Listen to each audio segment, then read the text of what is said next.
மகத்துவம் நிறைந்த மாசி மாதம் சிறப்புகளை பார்ப்போம். தீர்த்த நீராடலுக்கு முக்கியத்துவம் தரும் விழா மாசி மகமாகும். மாசி மாதத்தில் பௌர்ணமியை ஒட்டி வரும் மகம் நட்சத்திரத்தில் இவ்விழா நடக்கும். மகா சிவராத்திரி மாதம் தோறும் சிவராத்திரி வந்தபோதும் மாசி மாதம் வரும் சிவராத்திரி மிகவும் விசேஷமானது.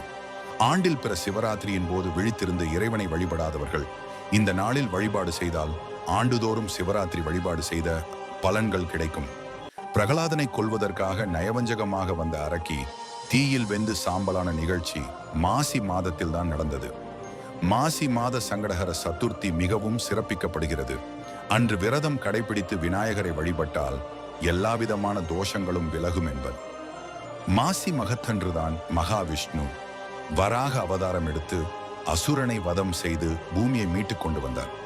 மாசி மகத்தன்று திருவண்ணாமலையார் பள்ளி கொண்டாப்பட்டு என்னும் ஊருக்கு எழுந்தருளி வல்லாள மகாராஜனுக்கு மகனாக காட்சி கொடுத்து நீத்தார் கடனுக்குரிய வழிபாட்டினை நடத்தினார். வல்லாள மகாராஜனுக்கு வாரிசு இல்லாததால் சிவபக்தனான மகாராஜனுக்கு சிவன் நீத்தார் கடன் அளித்ததாக புராணங்கள் சொல்கின்றன.